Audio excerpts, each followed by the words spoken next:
नमस्कार मंडळी, कसे आहात?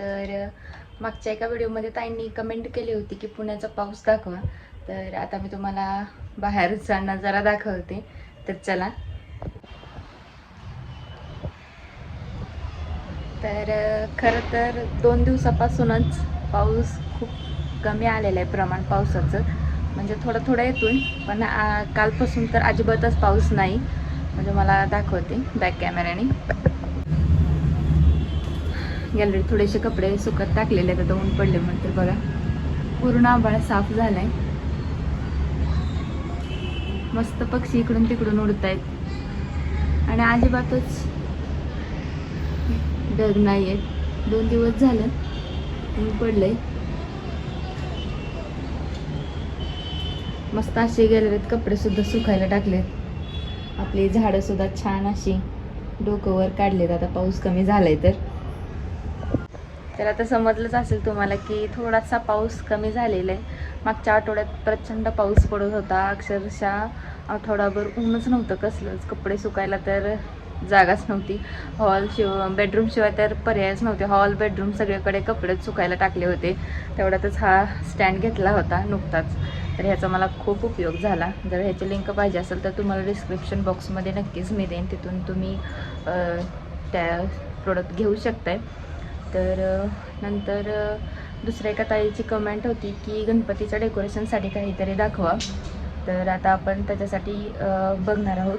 घरातलं बाकीचं काम तर मी काय आता दाखवणार नाही, का तर व्हिडिओ खूप मोठा होऊन जाईल हा, जर घरातलं काम आणि डेकोरेशनचं बनवायचं दाखवलं तर. म्हणून मी आज फक्त तुमच्या पावसाच्या प्रश्नाचं उत्तर आणि डेकोरेशनचं काय करणार आहे ते दाखवणार आहे. तर चला तुम्हाला दाखवते. तर मागच्या शॉर्टमध्ये ना मी हे डिझाईन शेअर केली होती. तर मागे मी याच्या बेसवरती मागच्या शॉर्टमध्ये मी ही तुम्हाला डिझाईन शेअर केली होती या फुलाची. देवघरासमोर टाकण्यासाठी मी हे बनवलं होतं आणि गणपती डेकोरेशनसाठी पण ह्याचा उपयोग होईल म्हणून मी हेच बनवलं होतं. तर ह्याला मी बेससाठी वापरलेलं आहे डिजिटलचा फ्लेक्सचा जो कपडा असतो ना तो वापरला, का तर माझ्याकडे कॅनव्हास संपलेला आहे म्हणून, आणि डिजिटलचा थोडंसं पेपर माझ्याकडं होता शिल्लक म्हणून मी ते वापरले.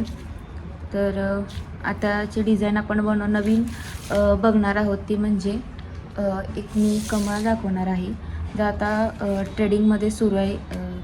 5D कमळ म्हणून एक प्रकार सुरू आहे, तो मी दाखवण्याचा प्रयत्न करणार आहे. तर त्याच्यासाठी हे फुलाची डिझाईन मी ऑलरेडी कट करून ठेवलेली. हे पण मी फ्लेक्सच्या कापडावरतीच बनवणार आहे आणि जो खाली कमळाचा जो पान असतो ना त्याच्यासाठी हे बनवणार आहे. तर त्याच्यासाठी कलर मी फरचे चूज केले जे कमळला लागतात तेच. Dark pink shade, faint pink shade म्हणजे बेबी पिंक शेड, आणि बॉर्डर पानाच्या बॉर्डरसाठी डार्क ग्रीन आणि आतल्या भागासाठी पॅरेट ग्रीन वापरणार आहे. आणि कमळ आपलं असे उभे पानं दिसावीत जेणेकरून हे असं राहावं याच्यासाठी मी ह्या तारांचा उपयोग करणार आहे. तुम्ही ह्याच्यापेक्षा बारीक तारसुद्धा यूज करू शकताय. मी थोडीशी जाड घेतलेली तार. तर चला सुरुवात करूयात. तर ग्लू स्टिकच्या साहाय्याने आपण पहिल्यांदा या तारा चिटकवून घेऊयात. पाकळ्यांच्या एकदम कडेला या तारा चिटकवून द्यायच्या.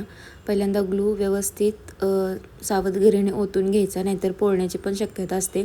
आणि तार चिटकवताना ना तर मला एक अनुभव आला की तारेसोबत ना ग्लू हाताला चिटकवत होता, का तर फर आपण चिटकवताना आपल्याला वरती फर येतो आणि ग्लू आत राहतो, त्याच्यामुळे हाताला चिटकत नाही. पण तार चिटकवताना ना ग्लू सतत हाताला चिटकवत होता आणि पोळत पण होतं. त्याच्यामुळे सावधगिरीने ही गोष्ट पहिल्यांदा तुम्ही करून घ्या. तर अशा पद्धतीने मी एक तार पहिल्यांदा चिटकवून घेतली, बघू शकताय तुम्ही. आणि बरोबर त्या तारेला ना पाकळ्याचा जो आकार आहे ना तो देण्याचा प्रयत्नसुद्धा करायचा हळूहळू. आता मी दुसरे तार पण तुम्हाला दाखवते चिटकवून. मी मुद्दामून थोडंसं मोठं पाकळ्यांचं फूल तयार केलेलं आहे. तुम्ही ह्याच्यापेक्षा थोडीशी छोटी साईजसुद्धा करू शकताय. मला व्हिडिओमध्ये दाखवायचं होतं म्हणून मी मोठी साईज तयार केलेली आहे. आपण छोटी साईजसुद्धा नेक्स्ट व्हिडिओमध्ये कवर करून घेऊयात. तर हे बघा, अशा पद्धतीने मी दुसरीच तारसुद्धा चिटकवून घेतली. तर अशा पद्धतीने सगळ्या एक एक करून मी तारा चिटकवून घेते. आणि अशा प्रकारच्या तारण तुम्हाला ज्वेलरी शॉपमध्ये किंवा इमिटेशन शॉपमध्ये भेटून जाईल. मी ह्या इमिटेशन शॉपमधूनच घेतलेल्या आहेत. तुम्ही तिथूनसुद्धा कलेक्ट करू शकता. तर एक्स्ट्रा झालेली तारणं मी कात्रीच्या साह्याने कटसुद्धा करून घेते. जी कात्रीच्या साह्याने कट करता येईल ना तशाच साईजची तार घ्यायची.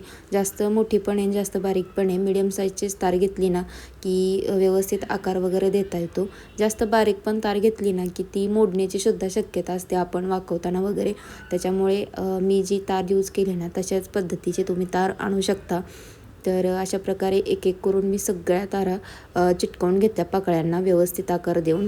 सगळ्या पाकळ्यांना तार व्यवस्थित चिटकवून झाल्यानंतर ना आपण आता फर चिटकवून घेणार आहोत. आता मी ह्याच्यामध्ये पिंक आणि बेबी पिंक कलरचं कॉम्बिनेशन करणार आहे. बॉर्डरला डार्क पिंक शेड यूज करणार आहे आणि आतून baby pink colour shade use करणार आहे. तर आता मी डार्क पिंक शेड चिटकवून घेते. तर जिथे आपण तार चिटकवली ते त्याच्या एक्झॅक्टली वरून आपण ग्लू टाकायचं आहे आणि फर चिटकवून घ्यायचं आहे.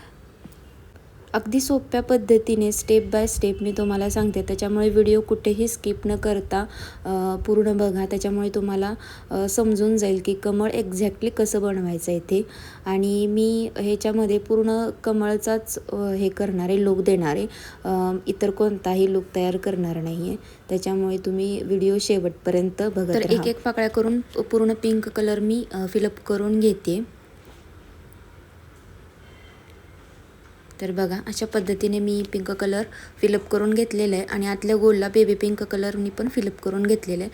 आता उरलेल्या सगळ्या पाकळ्यांना ना आपण बेबी पिंक कलरनी फिलअप करून घेणार आहोत. आणि शक्यतो फर चिटकवताना ना बॉर्डरकडूनच चिटकवून घ्यायचा का तर व्यवस्थित शेप वगैरे दिसतो त्याच्यामुळे. आणि आपलं लुक पण एकदम फिनिशिंग पण छान येते त्याच्यामुळे कडेकडेने पहिल्यांदा चिटकवायचं आणि मग आतून फिलअप करायचं. आतूनच फिलअप करत तुम्ही घेतलं ना की त्याचा लुक थोडासा वेगळा दिसतो. पाकळ्या वगैरे छान वाटत नाहीत त्या बघताना सुद्धा. पण कडेकडेने जर तुम्ही फिलअप करत येत असाल ना तर बघा किती लुक छान दिसतोय. तर अशा पद्धतीनेच तुम्ही फिलअप करा फर. तर आपण ह्याला 5D लुक देणार आहोत. त्याच्यामुळे ह्याच्या पाठीमागचा भागसुद्धा आपण सेम कलरनी फिलअप करून घेणार आहे. तर बघा अशा पद्धतीने मी पाठीमागचा भागसुद्धा फिलअप करून घेतला आहे. एकदम दोन्ही एक्झॅक्टली सेम वाटतं. तुम्हाला पण अशाच पद्धतीने फुल फिलअप करून घ्यायचं आहे पूर्ण दोन्ही साईडने. त्याच्यानंतर मी हे जे कमळाच्या पानाच्या आकाराचा जो पान बनवलं होतं त्याला मी कडेनी डार्क ग्रीन आणि आतून पॅरेट ग्रीन शेडनी आता पूर्ण फिलअप करून घेतले. तुम्ही बघू शकता थोडासा जो भाग मी शिल्लक ठेवला आहे तो ह्या फुलाला चिटकवण्यासाठी ठेवला आहे. आता मी हे तुम्हाला चिटकवूनसुद्धा दाखवते. मी इथे डिजिटल पेपरचा यूज केले. तुम्ही कॅनव्हास किंवा रेक्झिनवरती सुद्धा हे फूल बनवू शकता. माझ्याकडे अवेलेबल नाही म्हणून मी डिजिटल पेपरवरती हे बनवलेलं आहे. तर बघा अशा पद्धतीने मी हे फूल पानांना चिटकावलेलं आहे त्या. आणि पूर्ण जोराने प्रेस करून घ्यायचं जेणेकरून आपलं फूल व्यवस्थित चिटकलं जाईल त्याच्यावरती. आणि आता हळूहळू ना पाकळ्यांना आकार द्यायचा. आता तार यूज केल्यामुळे ना पाकळ्यांना आपण पाहिजे तसा आकार देऊ शकतो. थोडीशी जाड तार आहे त्याच्यामुळे मला जसं पाहिजे ना तसं मला एक्झॅक्टली पानांना आकार देताना इझी पडतं आहे. तर तुम्हीसुद्धा अशाच पद्धतीची तार यूज करा. तर बघा आपलं कमळ तयार झालेलं आहे. तर अशा पद्धतीने एकदम सोप्या पद्धतीने मी तुम्हाला हे दाखवलेलं आहे की 5D कमळ कसं बनवायचं ते. तर बघा माझ्या पानांचा आकार किती सुंदर वाटतोय. तर तुम्हीसुद्धा कमळ असं बनवू शकता. तर हे ना गणपती डेकोरेशनसाठी ना खूप उपयोगाला पडेल. ह्याच्यामध्ये गणपती वगैरे ठेवायला सुद्धा खूप सुंदर वाटेल. आता माझ्याकडे गणपती नाही आहे असं तुम्हाला ठेवून दाखवण्यासाठी, पण तुम्ही असं नक्कीच ठेवून बघा. पाटावरती हे ठेवून खूप छान वाटेल. किंवा दिवा वगैरे ठेवण्यासाठी पण उपयोगाला येईल. किंवा हळदी कुंकूचं करंडसुद्धा ठेवायला खूप छान वाटेल हे कमळ. तर कसा वाटला हा व्हिडिओ मला नक्कीच कमेंट करून सांगा. आवडल्यास लाईक, शेअर आणि चॅनलला सबस्क्राईब करा. आणि तुम्हाला अजून कोणती डिझाईन पाहिजे आहे का मला नक्कीच कमेंट करा. Bye bye.